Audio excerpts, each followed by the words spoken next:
дар доираи истиқболи ҷашни 30-солагии истиқлолияти давлатии ҷумҳурии тоҷикистон тибқи нақшачорабиниҳои мақомоти иҷроии ҳокимияти давлатии шаҳри Кӯлоб дар 2 соли охир дар соҳаи маориф 4 муассисаи нави таълимӣ бунёд ва 3 муассисаи таҳсилоти томактабӣ таъмиру навсозӣ карда шуда, сохтмони якчанд бинои нав ва синфхонаҳои иловагӣ идома дорад.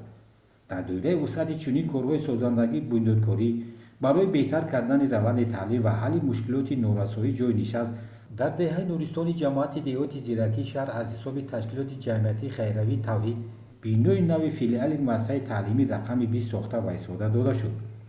бинои нави таълимӣ бо пуштибонӣ аз сиёсати маорифпарваронаи ҳукумати ҷумҳурии тоҷикистон бунёд гардид аз 4 синфхонаи таълимӣ ва ҳуҷраи омӯзгорон иборат мебошад.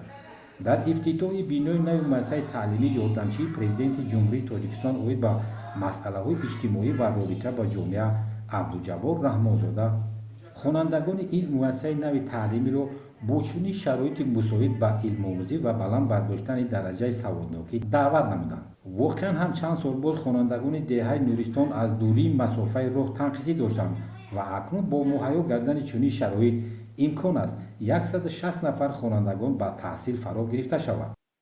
ما خوانندگان دهه نوریستان از مسافه 3-4 کیلومتر راه را طی کرده با مؤسسه می رفتیم که این خیلی دشواری ها را به میان می آورد. شکرانه از دوران صاحب استقلال و غمخواری های به اندازه اساسگذار صلح و وحدت ملی، پیشوای ملت، پرزیدنت جمهوری تاجیکستان محترم امامعلی رحمان بود که با ما چنین مؤسسه نو و زمانوی ساخته به استفاده دادند. ما خوانندگان کوشش میکنیم که با بهای خوب و اعلی و رفتار نمونوی تحصیل نموده به خلق و وطن خود خدمت ارزنده نماییم.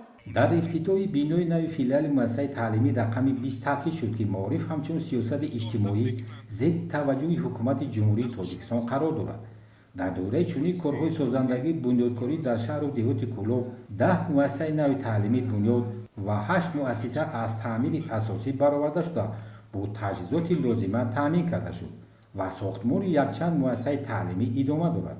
бо ҷонибдорӣ аз сиёсати созандаи бунёдкоронаи ҳукумати ҷумҳурии тоҷикистон бо мақсади ҳалли мушкилоти норасоии ҷойи нишаст ва дар як баъз ба таълим фаро гирифтани хонандагон дар назди муассисаи таҳсилоти миёнаи умумии рақами 22 шаҳр низ чунин бинои нави таълимӣ мавриди баҳрабардорӣ қарор дода шуд. бинои нави таълимӣ дар асоси ҳамкориҳои ҳукумати ҷумҳурии тоҷикистон бунёд гардид. имкон фароҳам гардид ки акнун 160 нафар хонандагони ин муассиса дар чунин синфхонаҳои наву барҳаво ба таълиму тарбия фаро гирифта шавад. иттилоъ дода шуд чанд сол боз хонандагони муассисаи таълимии мазкур дар 2 баъз ба таълим фаро гирифта мешуд.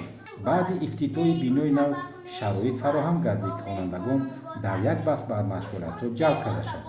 бинои нави таълимӣ дар муддати кӯтоҳ ва бо сифати баланд сохта шуда бо мизу курсӣ ва таҷҳизоти лозима таъмин гардааст. از غمخواری های پرزیدنت جمهوری تاجیکستان که برای ما چنین مؤسسه نو و زمانوی را به استفاده قرار داده شده است منتداری خودمون را بیان می‌سازیم.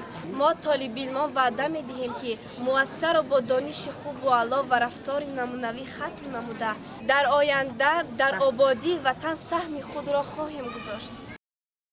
ضمن افتتاح بینای نو تعلیمی تاکید شد که هدف اساسی رهبری عالی مملکت баланд бардоштани сифати таълим дар рӯяи ватандӯстӣ ифтихори миллию хештаншиносӣ тарбия ва ба камол расонидан омода намудани хонандагони болаёқат мебошад.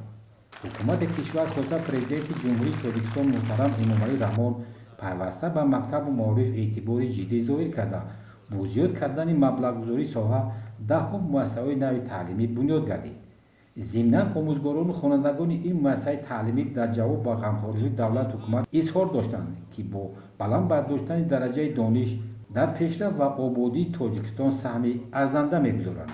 каримҷон амрохурдода, муҳаммадӣ раим, шаҳри Кӯлоб, ҷаҳонамо.